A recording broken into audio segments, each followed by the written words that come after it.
നമസ്കാരം. ഹലോ ഡോക്ടറിന്റെ പുതിയൊരു എപ്പിസോഡിലേക്ക് എല്ലാ പ്രിയ പ്രേക്ഷകർക്കും സ്വാഗതം. പ്രശസ്ത ബോളിവുഡ് ഗായിക അൽക്ക യാഗ്നിക്ക് കേൾവിശക്തി നഷ്ടപ്പെട്ട കാര്യം മാധ്യമങ്ങളിലൂടെ ലോകത്തെ അറിയിച്ചു. കേൾവിശക്തിയുടെ പ്രാധാന്യത്തെക്കുറിച്ച് ഈ സംഭവം നമ്മളെ ഒരിക്കൽ കൂടി ഓർമ്മപ്പെടുത്തുകയാണ്. കേൾവിശക്തി നഷ്ടമാകാതിരിക്കാൻ ശ്രദ്ധിക്കേണ്ട കാര്യങ്ങളെക്കുറിച്ചാണ് ഹലോ ഡോക്ടർ ഇന്ന് സംസാരിക്കുന്നത്. നമുക്കൊപ്പമുള്ളത് തിരുവനന്തപുരം ജനറൽ ആശുപത്രിയിലെ consultant ENT surgeon doctor Sulfi നൂഹുവാണ്. IMA കേരള മുൻ പ്രസിഡന്റ് കൂടിയാണ് ഡോക്ടർ നമസ്കാരം. നമസ്തേ ഡോക്ടർ, കേൾവിശക്തി നഷ്ടപ്പെടാതിരിക്കാൻ ശ്രദ്ധിക്കേണ്ട കാര്യങ്ങൾ എന്തെല്ലാമാണ്? എന്തൊക്കെ മുൻകരുതലുകളാണ് എടുക്കേണ്ടത്? ഇടയ്ക്ക് ഡോക്ടറെ കാണേണ്ട ആവശ്യമുണ്ടോ? കേൾവി നമുക്കറിയാലോ, നമുക്ക് ലഭ്യമായ ഈ കേൾവി, നമ്മൾ കാഴ്ച കാണുക, മറ്റെല്ലാ തരത്തിലുള്ള നമ്മുടെ കഴിവുകളിലും ഏറ്റവും പ്രാധാന്യമുള്ളത്, ഒരുപക്ഷെ ഏറ്റവും ഇമ്പോർട്ടൻസ് ഉള്ളത് തീർച്ചയായിട്ടും നമ്മുടെ കേൾവിക്കാണ്. കേൾവി ഇല്ലെങ്കിൽ നമുക്ക് പല കാര്യങ്ങളും തിരിച്ചറിയാൻ കഴിയില്ല എന്നുള്ളത് നമുക്ക് എല്ലാവർക്കും അറിയുകയും ചെയ്യാം. പക്ഷെ ഇപ്പൊ കേൾവി സംരക്ഷിക്കുക എന്ന് പറയുന്നത് നമ്മുടെ ആധുനിക കാലത്ത് ഏറ്റവും പ്രാധാന്യം അർഹിക്കുന്ന കാര്യമാണ്. പല കാരണങ്ങൾ ഇന്ന് നിലവിലുണ്ട്. നമുക്കറിയാം, കേൾവി നഷ്ടപ്പെടുവാനുള്ള കാരണം കേൾവിക്ക് നമുക്ക് കേൾപ്പിക്കുന്നത് നമ്മുടെ ചെവി എന്ന അവയവത്തിന് വിവിധ സ്ട്രക്ചറുകളുണ്ട്, മീൻസ് വിവിധ ഭാഗങ്ങളുണ്ട്. ഔട്ടർ ഇയർ, എക്സ്റ്റേണൽ ഇയർ ഉണ്ട്, മിഡിൽ ഇയർ ഉണ്ട്, ഇന്നർ ഇയർ ഉണ്ട്. ഈ ഭാഗങ്ങളിലെ അസുഖങ്ങളാണ് പലപ്പോഴും കേൾവി തകരാറുണ്ടാക്കുവാൻ കാരണമായി പോകുന്നത്. അപ്പോ ഏത് ഭാഗത്താണ് നമുക്ക് ബുദ്ധിമുട്ടുണ്ടാകാൻ സാധ്യതയുള്ളത്, അത്തരം കാര്യങ്ങളെല്ലാം തന്നെയും അത്തരം കാരണങ്ങൾ നമുക്ക് കേൾവി കുറവുണ്ടാവുകയും അത് നമ്മൾ നേരത്തെ തന്നെ കണ്ടുപിടിക്കുകയും ചികിത്സിക്കുകയും ചെയ്യാതിരിക്കുന്ന ഒരു സാഹചര്യത്തിൽ കേൾവി തിരിച്ചു കിട്ടുക എന്നുള്ളത് ബുദ്ധിമുട്ടുള്ളത്, ചലഞ്ചിങ് ആയിട്ടുള്ള ഒരു കാര്യത്തിലേക്ക് മാറിപ്പോകാനുള്ള ഒരു സാധ്യതയുണ്ട്. നമുക്കറിയാം, ഈ എക്സ്റ്റേണൽ ഇയർ മുതൽ, അതായത് ഏറ്റവും പുറത്ത് കാണപ്പെടുന്ന കർണം മുതൽ അവിടെയുള്ള ഇൻഫെക്ഷൻ, ഫോർ എക്സാമ്പിൾ വളരെ സിമ്പിൾ ആയിട്ട് കേൾവി നഷ്ടപ്പെടാനുള്ള കാരണങ്ങളിലൊന്ന് നമ്മുടെ ചെവിയിൽ ഇമ്പാക്റ്റഡ് ആയിരിക്കുന്ന ഇയർ വാക്സ് ആണ്. ഇയർ വാക്സ് നമുക്ക് എല്ലാവർക്കും ആവശ്യമുള്ള ഒരു സെക്രീഷനാണ് ചെവിയുടെ ഉള്ളിൽ വരുന്നത്. പല ആൾക്കാരിലും നാം സംസാരിക്കുകയോ അല്ലെങ്കിൽ വർത്തമാനം പറയുകയോ ആഹാരം കഴിക്കുകയോ ഒക്കെ ചെയ്യുന്ന സമയത്ത് അത് പുറത്തേക്ക് പൊടിഞ്ഞു പോകുന്ന ഒരു രീതി തന്നെയാണ് കാണുക. പക്ഷെ ചില ആൾക്കാരിൽ അത് ഇമ്പാക്റ്റഡ് ആയിട്ട് ചെവിയുടെ ഉള്ളിൽ തന്നെ നിൽക്കുന്ന ഒരു രീതി എത്തുകയും അത് കേൾവിയെ വളരെ ബുദ്ധിമുട്ടുണ്ടാക്കുന്ന തരത്തിൽ ബാധിക്കുകയും ചെയ്യും. പ്രത്യേകിച്ച് സ്കൂൾ ഗോയിങ് കുട്ടികളിലൊക്കെ തന്നെയും അത്തരം ഒരു ഇമ്പാക്റ്റഡ് വാക്സ് കേൾവി കുറവുണ്ടാവുകയും പഠന കാര്യങ്ങളിലൊക്കെ പുറകോട്ട് പോവുകയും ചെയ്യും. അതോടൊപ്പം തന്നെ ഇതൊരു കണ്ടക്റ്റീവ് ഡെഫ്നെസ് എന്നാണ് പറയുന്നത്. ഈ ഒരു കേൾവി നഷ്ടപ്പെടുന്നതിന് കാരണങ്ങളിൽ പ്രധാനപ്പെട്ട കാരണങ്ങളിൽ ഒന്ന് ഈ കണ്ടക്റ്റീവ് ഡെഫ്നെസ് ആണ്. അതുപോലെ തന്നെ സെൻസറി ന്യൂറൽ ഡെഫ്നെസ് ഉണ്ട്. അതായത് നെർവുകളെ ബാധിക്കുന്ന അല്ലെങ്കിൽ നമ്മുടെ കേൾക്കാൻ സഹായിക്കുന്ന അവയവത്തെ ബാധിക്കുന്ന സെൻസറി ന്യൂറൽ ഡെഫ്നെസ്സും ഉണ്ട്. ഈ കണ്ടക്റ്റീവ് ഡെഫ്നെസ് ആണ് പലപ്പോഴും നമുക്ക് ഏറ്റവും കൂടുതൽ കാണപ്പെടുന്ന കേൾവി കുറവുകളിൽ ഒന്ന് ഇത് കണ്ടക്റ്റീവ് ഡെഫ്നെസ് ആണ്. അപ്പൊ ഈ കണ്ടക്റ്റീവ് ഡെഫ്നെസ് നമുക്കറിയാം, ഈ നമ്മുടെ വാക്സ് ഇമ്പാക്റ്റഡ് ആവുന്ന പോലെ തന്നെ എക്സ്റ്റേണൽ ഇയറിലും ഒരുപക്ഷെ മിഡിൽ ഇയറിലും ഒക്കെ ഉണ്ടാകുന്ന ഇൻഫെക്ഷൻസ്, അണുബാധ നമുക്ക് കേൾവി കുറവുണ്ടാകാനുള്ള കാരണങ്ങളാവും. നമ്മുടെ കർണപടം അല്ലെങ്കിൽ ടിംപാനിക് മെംബ്രെയിൻ എന്ന് പറയുന്നത് വളരെ നേർത്ത ഒരു അവയവമാണ്. ഇത് എക്സ്റ്റേണൽ ഇയറിനെയും മിഡിൽ ഇയറിനെയും തമ്മിൽ വേർതിരിക്കുന്ന ഒരു നേർത്ത ഈ ഭാഗത്താണ് നമ്മുടെ ശബ്ദതരംഗം വന്ന് വീണതിന് ശേഷം ആന്തരിക കർണത്തിലേക്ക് പോവുകയും അവിടെ നിന്ന് നെർവ് വഴി തലച്ചോറിലേക്ക് പോവുകയും തലച്ചോറിൽ ശബ്ദതരംഗങ്ങൾ തിരിച്ചറിഞ്ഞ് നാം കേൾക്കുകയും ഒക്കെ ചെയ്യുന്നത്. അപ്പൊ ഈ കർണപടത്തിലുണ്ടാകുന്ന സുഷിരങ്ങൾ, അതിന് പല കാരണങ്ങളുണ്ടാകാം. ഒരുപക്ഷെ നമ്മുടെ ചെവിയിലുണ്ടാകുന്ന ഇൻഫെക്ഷൻസ്, അണുബാധ ഇതിനൊരു കാരണമാകും. അത് സ്ഥിരമായിട്ട് ചെവിയിൽ നാം ചെവിയുടെ ക്ലീൻ ചെയ്യാൻ സ്വയം ശ്രമിക്കുക, അല്ലെങ്കിൽ ചെവിക്കകത്ത് വെള്ളം അല്ലെങ്കിൽ വൃത്തിഹീനമായ ദ്രാവകങ്ങളുടെ വെള്ളം ഉള്ളിലേക്ക് പോകുന്ന ഒരു രീതി ഉണ്ടാവുക. അതുപോലൊപ്പം തന്നെ യൂസ്റ്റേഷ്യൻ ട്യൂബ് എന്ന് പറയുന്ന ഒരു ഭാഗമാണ്. നമുക്കറിയാം, നമ്മുടെ മൂക്കിനും ചെവിക്കും ഇടയ്ക്ക് സ്ഥിതി ചെയ്യുന്ന ഒരു ഭാഗമാണ്. ഇപ്പം ഒരു ട്യൂബാണ്. അപ്പൊ മൂക്കിനകത്തുള്ള ഇൻഫെക്ഷൻസോ അല്ലെങ്കിൽ മൂക്കിനകത്ത് അലർജി മൂലമുണ്ടാകുന്ന നീർക്കെട്ട് ഒക്കെ തന്നെ, തൊണ്ടയിലുണ്ടാകുന്ന ഇൻഫെക്ഷൻസ്, ഇതൊക്കെ തന്നെ ചെവിയുടെ ഉള്ളിലേക്ക് പോകാനുള്ള ഒരു സാധ്യതയുണ്ട്. അപ്പൊ അത് നമുക്ക് കേൾവി തകരാറുണ്ടാക്കാനുള്ള ഒരു രീതിയുണ്ട്. അതോടൊപ്പം തന്നെ ആന്തരിക കർണത്തിൽ, വളരെ ചുരുക്കി പറയുകയാണെങ്കിൽ ആന്തരിക കർണത്തിൽ ഉണ്ടാകുന്ന ബുദ്ധിമുട്ടുകൾ, അത് കൺജനിറ്റൽ ആയിട്ട് വരാം, അല്ലെങ്കിൽ ചിലപ്പോൾ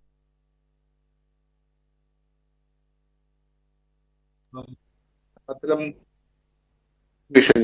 നമുക്ക് നെർവ് ഡെഫ്നെസ് എന്ന് പറയുന്ന ഒരു രീതിയും കൂടെ നമുക്ക് ഉണ്ടാക്കാനുള്ള സാധ്യതയുണ്ട്. ഡോക്ടർ, കേൾവിശക്തി നഷ്ടപ്പെടാനുള്ള കാരണങ്ങൾ എന്തൊക്കെയാണ്? ഭാഗികമായും പൂർണ്ണമായും നഷ്ടപ്പെടുന്നത് എപ്പോഴാണ്? നമുക്കറിയാം, നമുക്ക് കേൾവി പരിപൂർണമായിട്ടും നഷ്ടപ്പെടുന്ന ചില സിറ്റുവേഷൻസ് നമുക്കറിയാം. നമ്മുടെ യങ്ങർ ഏജ് ഗ്രൂപ്പിലൊക്കെ തന്നെയും ഈ നാം ഉയർന്ന ശബ്ദം കേൾക്കുന്ന ഒരു രീതി നമുക്ക് വളരെ സർവ്വസാധാരണമായിട്ട് നമുക്കിപ്പോൾ കാണുവാൻ കഴിയും. എപ്പോഴും നമുക്ക് ഈ ഹെഡ്ഫോൺ ഉപയോഗിക്കുന്ന ഒരു രീതി, ഇപ്പൊ ഈ പ്രോഗ്രാമിലും ഞാൻ ഈ ഹെഡ്ഫോൺ ഉപയോഗിക്കുന്നുണ്ട്. പക്ഷെ അത് വളരെ വോളിയം കുറച്ചു വെച്ച് ഈ ഏറ്റവും അത്യാവശ്യമുള്ള സന്ദർഭങ്ങളിൽ മാത്രം ഉപയോഗിക്കുന്ന ഒരു രീതിയാണ് നാം തുടർച്ചയായിട്ട് പിന്തുടരേണ്ടത്. മറിച്ച് ഈ കേൾവി നമുക്ക് വളരെ ഉച്ചത്തില് ഈ ശബ്ദം നിരന്തരം, അത് സിനിമ കാണുവാനാണെങ്കിലും വീഡിയോസ് കാണുവാനാണെങ്കിലും അല്ലെങ്കിൽ പാട്ട് കേൾക്കുവാനാണെങ്കിലും ഒക്കെ തന്നെ ഏറ്റവും ഉച്ചത്തില് നാം നിരന്തരം ശബ്ദം കേൾക്കുന്ന ഒരു രീതി നമ്മുടെ യങ്ങർ ജനറേഷനോട്, പ്രത്യേകിച്ച് ഓൺലൈൻ ക്ലാസ്സുകളും വർക്ക് അറ്റ് ഹോമും ഒക്കെ വന്നപ്പോൾ നമ്മൾ ഈ ഹെഡ്ഫോണിലേക്കും അല്ലെങ്കിൽ നമുക്ക് ഇയർ പീസുകളിലേക്കൊക്കെ മാറിപ്പോകുന്ന ഒരു രീതി നമുക്ക് ശക്തമായിട്ട് വന്നിട്ടുണ്ട്. അത് കേൾവിയെ വളരെയധികം ബാധിക്കുന്നു എന്ന് ധാരാളം പഠനങ്ങൾ പറയുന്നുണ്ട്.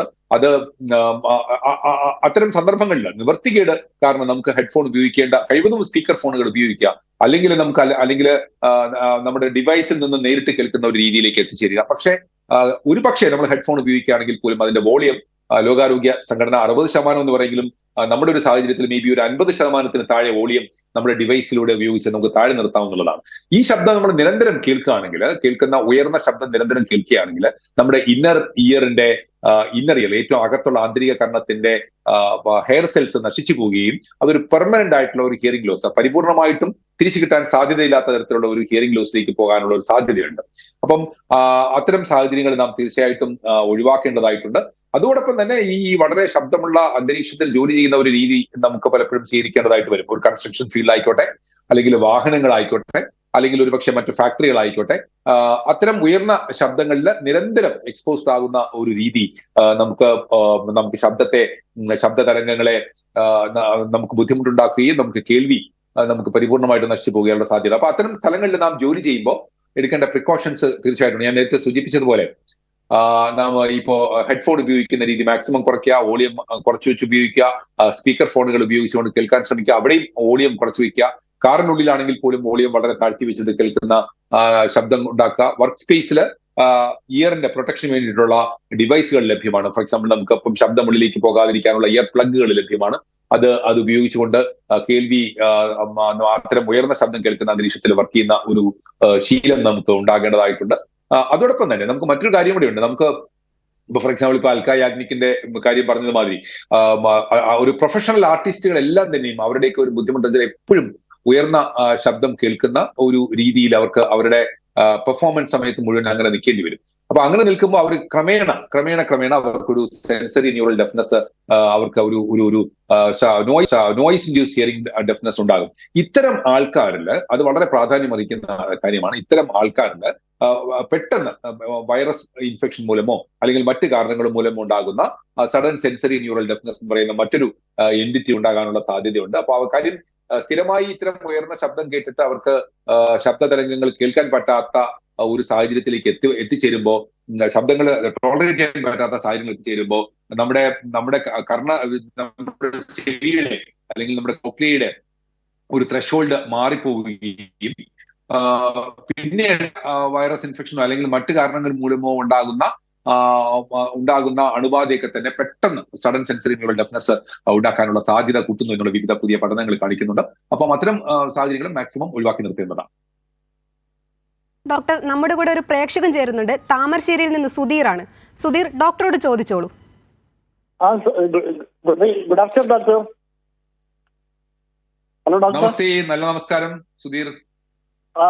ഡോക്ടർ, എനിക്ക് ഈ ചെവിയിൽ ഭയങ്കര ചൊറിച്ചിലാണ്, എന്നിട്ട് ഒരു നീര് പോലെ ഇങ്ങനെ വരും.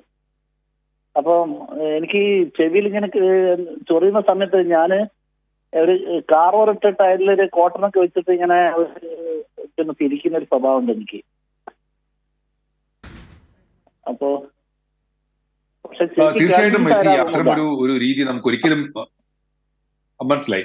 ഇത് ചെവിക്കകത്ത് നമുക്ക് ഒരു പക്ഷേ പ്രോബബ്ലി ചെവിയില് നമ്മുടെ വാക്സ് പോലെയുള്ള കാര്യങ്ങൾ അടിഞ്ഞുകൂടിയിട്ടുണ്ടായിരിക്കാം, അല്ലെങ്കിൽ ചിലപ്പോൾ ഒരു പക്ഷേ ഇൻഫെക്ഷനോ അല്ലെങ്കിൽ അണുബാധയോ ഉണ്ടായിരുന്നിരിക്കാം.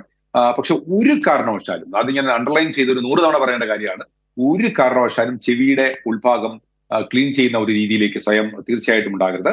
ചെവിയുടെ പുറത്തു വരുന്ന അഴുക്കോ അല്ലെങ്കിൽ പൊടിപടലങ്ങളോ അല്ലെങ്കിൽ ഡിസ്ചാർജോ ഉണ്ടെങ്കിൽ പോലും അതൊക്കെ തന്നെ തുടച്ചു മാറ്റി ക്ലീൻ ചെയ്യാം. പക്ഷെ ചെവിയുടെ ഉള്ളിലേക്ക് ഞങ്ങൾ പറയുന്നത് ചെവിയുടെ ഉൾഭാഗം ENT ഡോക്ടറിന്റെ കസ്റ്റഡിയിലാണ്. നിങ്ങളുടെ ചെവിയാണെങ്കിൽ പോലും അതിന്റെ ഉൾഭാഗം ENT ഡോക്ടറിന്റേതാണ് എന്ന് പറയുന്ന ഒരു രീതി ഞങ്ങൾ തമാശ രൂപേണ പറയാറുണ്ട്. അതുകൊണ്ട് ഒരു കാരണവശാലും ചെവിയുടെ ഉൾഭാഗം ക്ലീൻ ചെയ്യാൻ ശ്രമിക്കരുത്. പുറത്തു വരുന്ന അഴുക്കോ അല്ലെങ്കിൽ പൊടിപടലങ്ങളോ ഉണ്ടെങ്കിൽ തീർച്ചയായിട്ടും അതിനെ തുടച്ചു മാറ്റാവുന്നതാണ്. ഒരു ENT ഡോക്ടറെ കാണിക്കുക. ചെവിക്കകത്ത് വാക്സ് ഇമ്പാക്റ്റഡ് ആണോ അല്ലെങ്കിൽ ഒരുപക്ഷെ ഇൻഫെക്ഷൻ അണുബാധയുണ്ടോ എന്നുള്ളത് പരിശോധിക്കുക. അത് ഒരുപക്ഷെ ഡോക്ടർ ആന്റിബയോട്ടിക് മരുന്നുകളോ ആവശ്യമാണെങ്കിൽ ചെവിയിൽ ഒഴിക്കുന്ന മറ്റ് ഡ്രോപ്സ് ഒക്കെ തരും. അതിനുശേഷം ഡോക്ടർ ആവശ്യമാണെങ്കിൽ അത് ക്ലിയറൻസ് അതൊരു ചെവി ക്ലീൻ ചെയ്യുന്ന ഒരു പ്രക്രിയ ഉണ്ട്. അത് ചെവി ക്ലീൻ ചെയ്ത് കഴിഞ്ഞാൽ മറ്റ് അസുഖങ്ങളിലൊന്നും തന്നെയും ഗുരുതരമായ മറ്റു പ്രശ്നങ്ങളൊന്നും ഇല്ല എന്നുണ്ടെങ്കിൽ അത് കൃത്യമായിട്ട് വലിയ ബുദ്ധിമുട്ടില്ലാത്ത മുന്നോട്ട് പോകുന്നതാണ്. പക്ഷെ ഏറ്റവും ബേസിക് ആയിട്ടുള്ള കാര്യം, ഒരു കാരണവശാലും ചെവിക്കകത്ത് കോട്ടണോ ബഡ്സോ അല്ലെങ്കിൽ താക്കോലോ അല്ലെങ്കിൽ മറ്റ് പെൻസിലോ പേനയോ ഒരു കാരണവശാലും ഇടാൻ പാടില്ല. അത് കേൾവി നഷ്ടപ്പെട്ടു പോകാനുള്ള സാധ്യത കൂട്ടും. തീർച്ചയായിട്ടും ഡോക്ടറെ കാണിക്കുക, പരിഹാരം ഉണ്ടാവുകയും ചെയ്യും. Okay doctor, thank you. പ്രേക്ഷകന് മനസ്സിലായെന്ന് വിചാരിക്കുന്നു. ഡോക്ടർ, നമ്മുടെ കൂടെ ഒരു പ്രേക്ഷകൻ കൂടി ചേരുന്നുണ്ട്. കോഴിക്കോട് നിന്ന് നസീറാണ്. നസീർ, ഡോക്ടറോട് ചോദിച്ചോളൂ. നമസ്തേ നസീർ. Hello sir. സാറ് എനിക്ക് പിന്നെ ഒരു ഞാൻ ENTന്റെ ആളെ ഡോക്ടറെ കാണിച്ചപ്പോ ഈ ചെവിയിൽ ഇങ്ങനെ നീരിറങ്ങുന്ന ഒരു പ്രശ്നമായിരുന്നു. അപ്പോ ഞാൻ ENTന്റെ ഒരു ഡോക്ടറെ കാണിച്ചപ്പോ ഡോക്ടർ പറഞ്ഞു അത് അലർജിയാണെന്ന് പറഞ്ഞു. അലർജിന്റെ പ്രശ്നം കൊണ്ടാണെന്ന് പറഞ്ഞു. വീണ്ടും ഞാൻ വേറെ ഇതേ പ്രശ്നമായിട്ട് എനിക്ക് ഭയങ്കര രാവിലെ ഇങ്ങനെ കഫം ഇങ്ങനെ ഭയങ്കരമായിട്ട് ഇങ്ങനെ കെട്ടു. അപ്പോ ബ്രഷ് ചെയ്തിട്ടൊക്കെ പോക്ക് ചെയ്യുക. പിന്നെ ഞാൻ വേറെ മെഡിക്കൽ കോളേജിൽ ഒരു സുനിൽ കുമാർ എന്ന് പറഞ്ഞ ഡോക്ടറെ കാണിച്ചപ്പോ ഡോക്ടർ പറഞ്ഞു അത് മൂക്കിലെ പാലത്തിന്റെ കുഴപ്പമുണ്ട്, അലർജി ഉണ്ട് പ്രശ്നം, അതുകൊണ്ടാണ് ഇത് വരുന്നതെന്ന് പറഞ്ഞു. അപ്പോ ഈ ഓപ്പറേഷൻ ചെയ്തത് കൊണ്ട് കാര്യമില്ല, അലർജിയും കൂടി ഉള്ളത് കൊണ്ട് എന്നാണ് പറഞ്ഞത്. അപ്പൊ എന്താണ് അതിന്റെ ഒരു എന്തെങ്കിലും ഒരു മാർഗം ഉണ്ടോ എന്ന് അറിയാൻ വേണ്ടിട്ട്. മനസ്സിലായി. ഇത് തീർച്ചയായിട്ടും പരിഹാരമുണ്ട്. പരിഹാരം ഇല്ല എന്നല്ല ഒരു ഡോക്ടർ. ഈ 3 ഡോക്ടർമാരും പറഞ്ഞത് അബ്സല്യൂട്ട്ലി കറക്റ്റ് ആണ്. പ്രോബബ്ലി മൂക്കിന്റെ പാലത്തിന് വളവുണ്ടാവും, അലർജി ഉണ്ടാകും. അലർജി വരുമ്പോൾ തീർച്ചയായിട്ടും മൂക്കിനും ചെവിക്കും ഇടയ്ക്കുള്ള ട്യൂബിനകത്തും നമ്മുടെ സൈനസുകളിലൊക്കെ നീര് കെട്ടാനും അവിടെ ബുദ്ധിമുട്ടുണ്ടാകാനുള്ള സാധ്യതയുണ്ട്. ഇവർ 3 ഡോക്ടർമാരും പറഞ്ഞത് സത്യമാണ്. അപ്പൊ ഇതിനൊരു പരിഹാരം എന്താണെന്ന് വെച്ചാൽ, ഇപ്പോ സുനിൽകുമാർ ഡോക്ടറെ കാണിച്ചു എന്ന് പറഞ്ഞു, ഡോക്ടർ സർജറി വേണ്ട, അലർജി നിയന്ത്രണമാണ് ഉദ്ദേശിക്കുന്നതെന്ന് പറഞ്ഞു. അത് തീർച്ചയായിട്ടും ആ കാര്യത്തിൽ വളരെ നല്ല ട്രീറ്റ്മെന്റുകൾ ഇപ്പോൾ ലഭ്യമാണ്. നമുക്ക് മൂക്കിലെ അലർജി നിയന്ത്രിക്കുവാനായിട്ട് മൂക്കിൽ ഉപയോഗിക്കുന്ന അലർജിയുടെ സ്പ്രേ രൂപത്തിലുള്ള മരുന്നുകൾ ലഭ്യമാണ്. അത് ഡോക്ടർ തീർച്ചയായിട്ടും നിർദ്ദേശിച്ചിട്ടുണ്ടാവുമെന്ന് ഞാൻ കരുതുന്നു. ആ സ്പ്രേ രൂപത്തിലുള്ള മരുന്നുകൾ ഉപയോഗിക്കുകയും ആവശ്യമാണെങ്കിൽ ഡോക്ടറുടെ നിർദ്ദേശപ്രകാരം ഇതിന് അലർജിയുടെ ടാബ്ലറ്റ്സും ലഭ്യമാണ്. സ്പ്രേ മരുന്നുകളാണ്, സ്പ്രേ രൂപത്തിൽ ഉപയോഗിക്കുന്ന മരുന്നുകളാണ് ഏറ്റവും സേഫ് ആയിട്ടുള്ളത്. ദീർഘനാൾ അത് ഉപയോഗിക്കാൻ പറ്റും, മറ്റു ദൂഷ്യവശങ്ങളൊന്നും തന്നെ ഇല്ലാതെ. ഈ ടാബ്ലറ്റ്സ് ആവശ്യമാണെന്നുണ്ടെങ്കിൽ ഷോർട്ട് കോഴ്സ് ടാബ്ലറ്റ്സും ഇതിനോടൊപ്പം ചിലപ്പോൾ ചില രോഗികൾക്ക് നൽകാറുണ്ട്. അലർജി ഉണ്ടാകുന്നത് നമുക്കറിയാമല്ലോ. അലർജി ഉണ്ടാകുന്നതിന് കാരണം എന്താണ്? അലർജി നമ്മുടെ ഒരു പാരമ്പര്യ ഘടകങ്ങൾ തീർച്ചയായിട്ടും ഉണ്ട്. നമ്മൾ ജീവിക്കുന്ന സാഹചര്യങ്ങളുണ്ട്, അല്ലെങ്കിൽ നമ്മൾ കഴിയുന്ന സാഹചര്യങ്ങളെല്ലാം കൂടെ ചേർന്നിട്ടാണ് നമുക്ക് അലർജി ഉണ്ടാകുന്നത്. പാരമ്പര്യ ഘടകങ്ങൾ ഉണ്ടാകും, അതോടൊപ്പം നമ്മൾ ജോലിയാണ് ചെയ്യുന്നത് എന്ന് മാത്രം ഈ അലർജി ഉണ്ടാകാനുള്ള സാഹചര്യങ്ങൾ എക്സ്പോസ്ഡ് ആണ്. ഇതെല്ലാം ഗതിയാണ്. അപ്പോ അലർജി ഉണ്ടാകുന്ന സാഹചര്യങ്ങൾ മാക്സിമം മാറ്റി നിർത്താൻ ശ്രമിക്കുക. ഫോർ എക്സാമ്പിൾ, ഇപ്പോ വളരെ പൊടിയുള്ള അന്തരീക്ഷത്തിൽ അല്ലെങ്കിൽ വളരെ എക്സ്ട്രീം തണുപ്പുള്ള അന്തരീക്ഷത്തിൽ ജോലി ചെയ്യുമ്പോഴാണ് ഇത്തരം ബുദ്ധിമുട്ടുകൾ കൂടുതൽ വരികയാണെങ്കിൽ കഴിവതും അത്തരം സാഹചര്യം മാക്സിമം ഒഴിവാക്കി നിർത്താൻ ശ്രമിക്കുക. അതോടൊപ്പം അലർജിക്കുള്ള ട്രീറ്റ്മെന്റ്, ഈ നേസൽ സ്പ്രേ രൂപത്തിലുള്ള മരുന്നുകൾ സുനിൽകുമാർ ഡോക്ടറെ തന്നെ വീണ്ടും കണ്ടാൽ മതി. അദ്ദേഹം അതിനുള്ള മരുന്നുകൾ നൽകും. ആ മരുന്ന് കൃത്യമായിട്ട് ഉപയോഗിക്കുക. കൃത്യമായിട്ട് ഉപയോഗിച്ച് കഴിഞ്ഞാൽ അലർജിയുടെ സ്പ്രേ രൂപത്തിലുള്ള മരുന്നുകൾ ഡോക്ടർ നിർദ്ദേശിക്കുന്നുണ്ടാവും. അതോടൊപ്പം ടാബ്ലറ്റ് നൽകുക. അലർജി ഉണ്ടാക്കാനുള്ള സ്റ്റിമുലൻസ് മാറ്റി നിർത്തുക. ഇത് ഒരു ഭയപ്പെടുത്തുന്ന രോഗമോ അല്ലെങ്കിൽ മാറാത്ത രോഗമോ അല്ല. ചില കാര്യങ്ങൾ നിഷ്കർഷയോടുകൂടി നാം പാലിക്കേണ്ടി വരും. അത് ചെവിയുടെ കേൾവി കുറവ് ഒക്കെ, ഇത് ചിലപ്പോൾ ഒരുപക്ഷെ ചില ആൾക്കാർക്ക് ചെവിയിലേക്ക് ഈ നീരുകെട്ട് വരുവാനുള്ള സാധ്യതയുണ്ട്. ആ നീരുകെട്ട് മാറി നിൽക്കുവാൻ തീർച്ചയായിട്ടും സഹായിക്കും. പ്രേക്ഷകന് മനസ്സിലായെന്ന് കരുതുന്നു. ഡോക്ടർ, ഈ കേൾവിക്കുറവിന്റെ പരിഹാരം എന്താണ്? ചികിത്സാ രീതികൾ എങ്ങനെയൊക്കെയാണ്? ഈ ചികിത്സയിലൂടെ കേൾവിശക്തി പൂർണ്ണമായും വീണ്ടെടുക്കാൻ സാധിക്കുമോ? ഇതിപ്പോ നമ്മുടെ കേൾവി തിരിച്ചു കിട്ടുന്നത് അല്ലെങ്കിൽ കേൾവിയുടെ ചികിത്സ, കേൾവി കുറവിന്റെ ചികിത്സ കാരണം എന്താണ് എന്നുള്ളതനുസരിച്ചിട്ടാണ്. ഞാൻ നേരത്തെ സൂചിപ്പിച്ചല്ലോ, നമ്മുടെ ചർച്ചയുടെ തുടക്കത്തിൽ നാം പറഞ്ഞ മാതിരി കേൾവി പലതരത്തിൽ നമുക്ക് നഷ്ടപ്പെടാം. നമുക്ക് കേൾവി നഷ്ടപ്പെടുന്നതിന്റെ ഒരു കാരണം ഒരുപക്ഷെ നമ്മുടെ കണ്ടക്റ്റീവ് ഡെഫ്നെസ് ആണെന്നോ. കണ്ടക്റ്റീവ് ഡെഫ്നെസ് ഞാൻ നേരത്തെ സിമ്പിൾ ആയിട്ടിരിക്കുന്ന വാക്സ് ആകാം, അല്ലെങ്കിൽ ഓട്ടൈറ്റിസ് മീഡിയ ചെവിയുടെ മുഖിന് ഇടയ്ക്കുള്ള തൊട്ട് മുമ്പ് പ്രേക്ഷകൻ വിളിച്ച പോലെയുള്ള ചെവിയുടെ മുഖിന് ഇടയ്ക്കുള്ള ട്യൂബിലുള്ള നീരുകെട്ട് ആയിരിക്കാം. അതല്ലെങ്കിൽ കർണപടത്തിൽ സുഷിരം വീണിട്ട് അവിടെ നിന്ന് ഡിസ്ചാർജ് ഉണ്ടാകുന്നതായിരിക്കാം. അപ്പൊ ഇത് എന്താണ് കാരണം എന്നുള്ളതനുസരിച്ചിട്ടാണ് യൂഷ്വലി ഇതിന്റെ ട്രീറ്റ്മെന്റ് നടക്കുക. ഇനി നെർവിന്റെ തകരാറ് മൂലമാണെന്നുണ്ടെങ്കിൽ നെർവിന് തകരാറ് വരാനുണ്ടായ കാരണം എന്താണെന്ന് നോക്കുന്നു, അതിനെ ഐഡന്റിഫൈ ചെയ്യുകയും അതിനനുസരിച്ചുള്ള ട്രീറ്റ്മെന്റ് നൽകുകയൊക്കെ ചെയ്യുന്നു. നമുക്ക് പൊതുവെ കണ്ടക്റ്റീവ് ഡെഫ്നെസ്സിനെ ചുരുക്കി പറയുകയാണെങ്കിൽ, അല്ലെങ്കിൽ കേൾവി തകരാറിനെ ചുരുക്കി പറയുകയാണെങ്കിൽ, വാക്സ് ആണെങ്കിൽ റിമൂവ് ചെയ്യാം. ഓട്ടൈറ്റിസ് മീഡിയ, അതായത് നേരത്തെ സൂചിപ്പിച്ച പോലെയുള്ള ചെവിയുടെ മൂക്കിനിടയ്ക്കുള്ള ട്യൂബിലെ നീരുകെട്ടാണെങ്കിൽ അലർജിയെ ചികിത്സിക്കാം, മൂക്കിന്റെ അലർജിയെ ചികിത്സിക്കാം. മൂക്കിനും ചെവിക്കും ഇടയ്ക്കുള്ള ട്യൂബിൽ നീരുകെട്ടിലുണ്ടെങ്കിൽ അത് മാറുവാനുള്ള മെഡിക്കൽ മരുന്നുകളുണ്ട്, മെഡിസിൻസ് ഉണ്ട്, ടാബ്ലറ്റ്സും മറ്റ് നേസൽ സ്പ്രേയും ഒക്കെ ഉണ്ട്.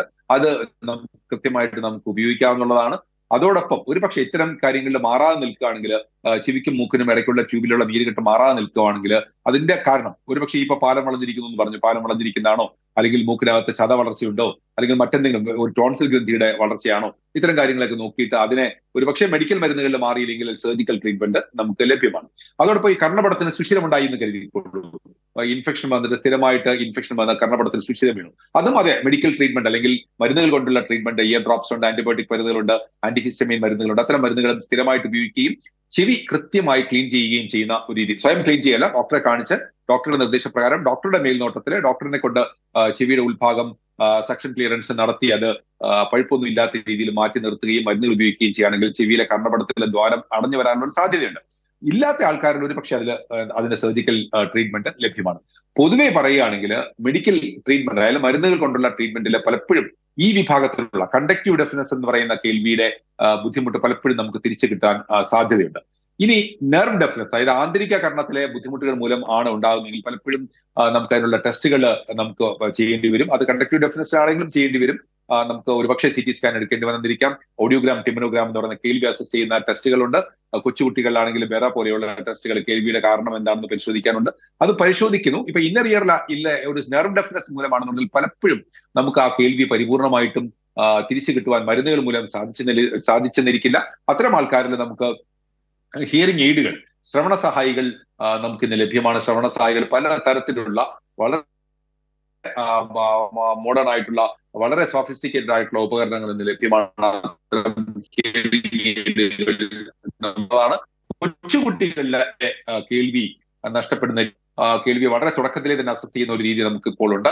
അപ്പൊ കേൾവി നാം സ്ക്രീൻ ചെയ്യുകയും നാം അതിനെ നാം ഏത് തരത്തിലുള്ള കേൾവിയാണ് കുറവാണ് കുട്ടികൾക്ക് ഉണ്ടാകുന്നതനുസരിച്ച് പരിഹാരമുള്ള ചികിത്സ ചെയ്യാനുള്ള മാർഗങ്ങൾ ലഭ്യമാണ്. പക്ഷെ എനിക്ക് വീണ്ടും അടിവരയിട്ട് പറയാനുള്ള ഒരു കാര്യം, ഒരു കാരണവശാലും നമ്മളൊരു നോയ്സ് ഇൻഡ്യൂസ് ഹിയറിംഗ് ലോസിലേക്ക്, അതായത് പല കാരണങ്ങളും നമുക്ക് ഒഴിവാക്കാൻ കഴിയില്ല. അപ്പൊ കൺജനറ്റൽ ആയിട്ട് വരുന്ന ഒരു രോഗം ഒഴിവാക്കാനുള്ള സാഹചര്യങ്ങൾ ഉണ്ടെങ്കിൽ പോലും, അല്ലെങ്കിൽ ഒരുപക്ഷെ നമ്മളിപ്പോൾ ലൗഡ് നോയ്സ് പെട്ടെന്ന് കേൾക്കേണ്ടി വരുന്നു, അത്തരം ഒരു സാഹചര്യങ്ങളെ നാം മാക്സിമം ഒഴിവാക്കുവാൻ നമുക്ക് കഴിയണം. പെട്ടെന്ന് കേൾക്കുന്ന ശബ്ദം, നിരന്തരം ഹൈ വോളിയത്തിലുള്ള ശബ്ദം കേൾക്കുന്ന ആൽക്കായ് യാഗ്നിക്കിനോ സംഭവിച്ചതുപോലെ പല സെലിബ്രിറ്റീസിനും സംഭവിക്കുന്നത് പോലെയുള്ള അത്തരം പല ചെറുപ്പക്കാർക്കും ഇത് 70കളിലും 80കളിലും ഒക്കെ വന്ന കേൾവി കുറവ് ഇപ്പോ 30കളിലും 40കളിലൊക്കെ വരുന്നതിന് ഒരു കാരണം ഉയർന്ന ശബ്ദത്തില് നാം ശബ്ദം കേൾക്കുന്ന ഹെഡ്ഫോൺ ഉപയോഗിച്ചും അല്ലാതെയും കേൾക്കുന്ന ഒരു രീതിയാണത് മാക്സിമം ഒഴിവാക്കി നിർത്താവുന്നതാണ്.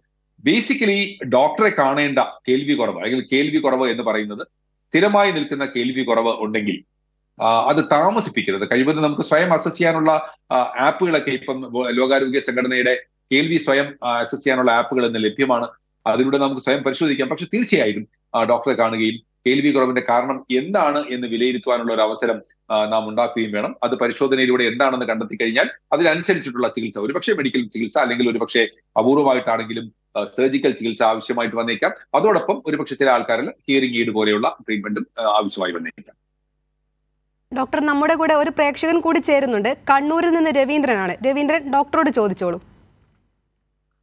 ഹലോ